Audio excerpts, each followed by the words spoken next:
let's get into our featured review. And for that this week, we are talking about my number one anticipated movie of the rest of the year. Yes, I put this number one. You guys made fun of me when I picked this number one. It is Saturday Night, written and directed by Jason Reitman, chronicling the 90 minutes before the first episode of Saturday Night Live. I'm going first on this one. I think it's my turn. So, yes, it is October 11th, 1975. It is the 90 minutes leading up to the first episode. And Lorne Michaels is all over the place, played by Gabriel LaBelle. He's pretty great in this. He's channeling something I didn't know he had in him just from the Fabelmans, but also at the same time kind of playing a similar role as, young Steven Spielberg. He's the tour director. He's the one that's kind of running things. This ensemble cast is, and you could tell they went for dead ringers and didn't really care about the names, which really works because then they can just kind of be the portrayal.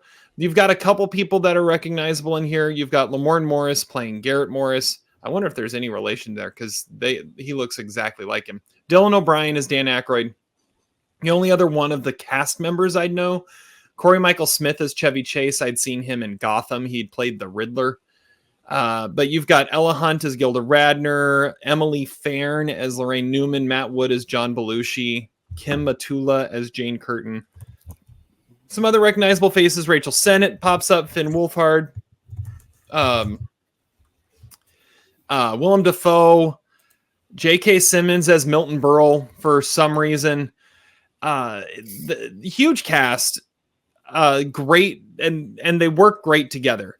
This movie is frantic. It is kinetic. It is stressful, but in the best ways, because it's stressful as they're trying to actually make art and see if they could actually pull this thing off. Oh, I Cooper Hoffman. I forgot Cooper Hoffman as Dick Ebersol. I loved this. I loved every minute of this. Now, I am a Saturday Night Live fan. I have been. I've watched the first season of Saturday Night Live back like 3 or 4 times probably. And so I know all the beats of that first episode, and you get little tastes of every part of it, which was really cool to see. You know kind of where it's leading.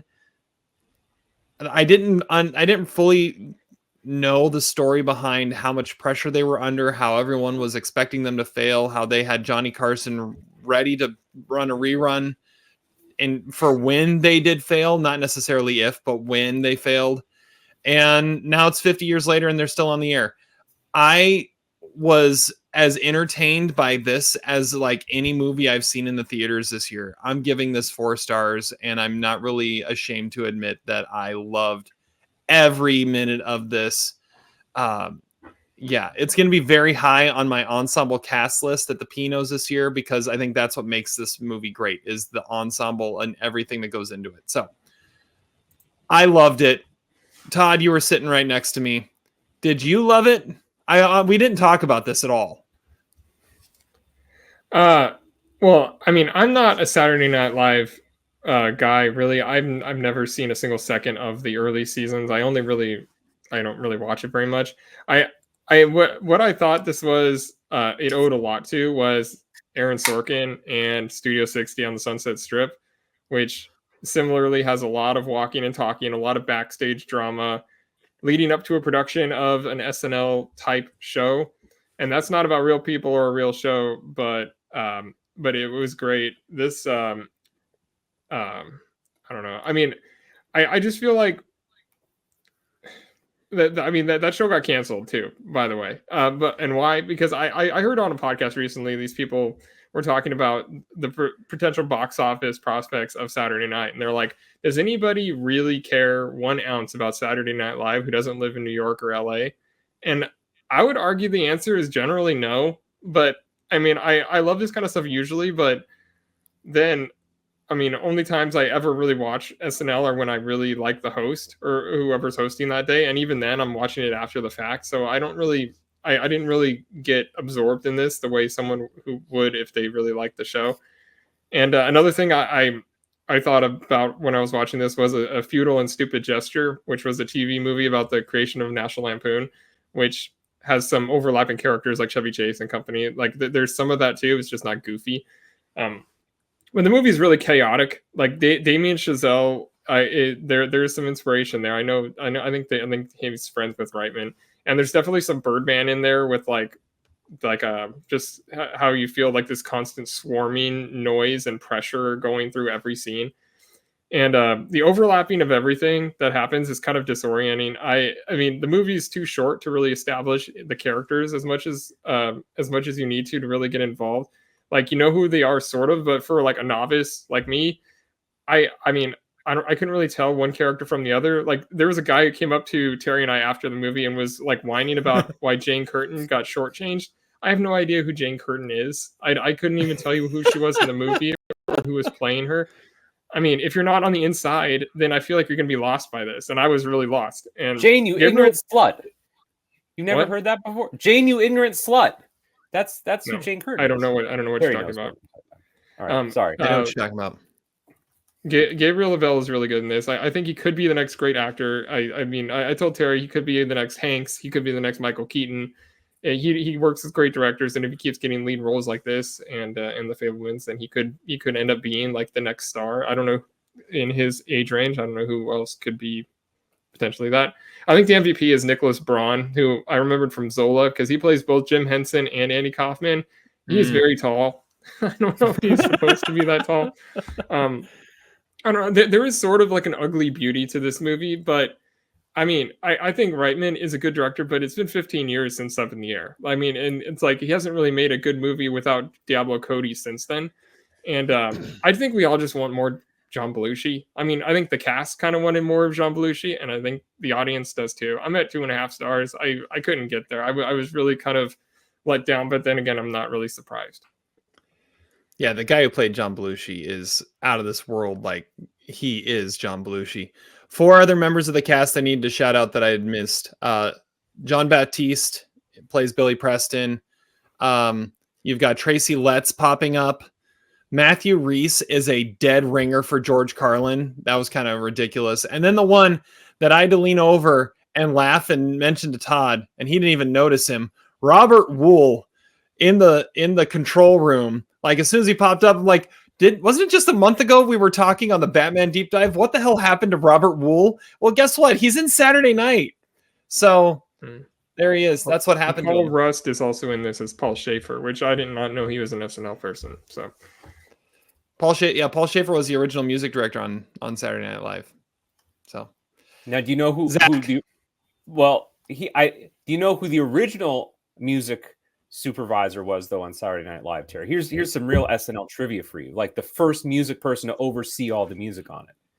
I'll give you a hint. He's an Oscar winner in the category of music. The answer is Howard Shore, the guy who did the Lord of the Rings. But anyway, okay. Well, you know what? I mean, to a little bit that explains, I think, a little bit of the divergence of your guys' assessment of it, both of which I can understand your points. This is clearly a movie that is made more for people like Terry than Todd. It's made for fans of the show, aficionados of the show, people that will have familiarity, if not with the first season, then at least with the cast members, and of course, just the cultural ubiquity of it. But therein lies the dilemma of this movie, because this movie contains a central paradox that it's not unique necessarily to this movie, but this happens when you get either a biopic or historical dramatization about an actual event, where the paradox is the people who are going to love this movie are also going to be the people that know this movie the best. In other words, when people watch this movie, they're going to know that John Belushi did have some issues with his contract. They're going to know that Chevy Chase and John Belushi didn't get along. They're going to know that George Carlin was high out of his mind the night before, but they're also going to realize that this movie is filled with inaccuracies. For example, the Willem Dafoe character is the antagonist of this movie, when in reality, there was not some backup tape of a Johnny Carson rerun, right? I mean, they were going to go with it. There were scenes in this movie that maybe they transpired in real life, but they did not happen in the 90 minutes that this movie depicts. For example, Billy Crystal's scene in the movie where he's told he only gets 2 minutes to perform. I guess that was something that happened weeks before, not literally minutes before the show aired. So it's a paradox, because on the one hand, Terry's right, this movie is really enjoyable to watch, but if you dig a little bit deeper at it, you can see some of the holes or some of the, shall we say, creative liberties that the filmmakers took in devising this. I guess where I fall on it is, if you really believe that actually every single one of these events happened in the 90 minutes leading up to Saturday Night Live, I think it's a little bit, I'm not going to say naive, but I think we can accept a little bit of the movie magic here. I think we can accept that there's a little bit of creative license in order to display this vast tapestry. It's not a vast tapestry of diverse shit, but it's a vast tapestry of characters and personalities. And frankly, it is absolutely entertaining and compelling. I loved being around these people for 90 minutes. It was a total blast. Now, the comparison that I'm going to make is to a movie that no one has talked about, and it maybe on the surface doesn't have a whole lot of overlap with this movie, but the movie that I thought of watching Saturday night was Shakespeare in Love. And the reason why I thought about that movie is Shakespeare in Love also had, I'm sure, some historical inaccuracies. I'm sure there were scenes when Christopher Marlowe didn't really say that, and William Shakespeare and, you know, Gwyneth Paltrow was a made-up character, whatever. But for the purpose of the movie, it was really efficient at putting us in that time and that place, which was really unique and fun to be around those characters and the way they speak. I feel the exact same way about this movie. The characters maybe didn't say the exact lines that they're saying in the movie. And you know what? Maybe the movie is a little bit like over the top and melodramatic in the way that it depicts, oh, if this doesn't work, everybody's out on their ass. Okay, I'm not sure if that was actually the case. Maybe no one knows. There's so many stories about Saturday Night. By the way, would highly recommend this oral history written by James Andrew Miller and Tom Shales. Tom Shales was the television critic for the Washington Post for a long time. Very good oral history about the book he just held up was called Live from New York, by the way. New York. For those that are listening and not actually able to see. Of course, yeah. That's usually Adam's thing to do the video gag on an audio medium, but thank you, Zach. You're welcome. Well, anyway, if you want to read about all the ways that this movie version is inaccurate, you can go check out the oral history. But you know what? For the 90 minutes watching this movie, I was highly entertained. I thought it was a blast. I thought the cast was amazing in it. This is not a Lee Daniels, the butler. Oh my God, what is that person doing in this role that they're completely miscast for? These people look and sound and act and behave and have mannerisms exactly, almost eerily so, to the people that they are depicting, particularly the actors who are playing Chevy Chase and John Belushi, Dan Aykroyd. Really, everybody is dead ringer. Ironically, maybe not so much with Gabriel LaBelle. I don't know if I see a whole lot of Dr. Evil in his Lorne Michaels performance, but that doesn't mean it's a bad performance. He didn't quite have the voice. Exactly. There was no Mrs. Bigglesworth anywhere. But you know, I will give this movie credit. I think it is chaotic and it's rushed, and there are times when it does feel out of control and kinetic. But that's hopefully, well, not hopefully, but maybe that's really what happened the first night that Saturday Night Live aired. Which, by the way, I don't know if you guys know, little known historical fact. 10 days after the Saturday Night Live series premiered, there was a little-known psychologist in Boston who was going to see about a girl instead of seeing Game 6 of the World Series. So shout out to Sean, who I don't think he had met. I don't think he had met Nancy yet by the time that Saturday Night Live aired. So they didn't see it together. But anyway. I love this movie too. 3.5 stars. Really entertaining from start to finish. I think it's nice seeing Jason Reitman back.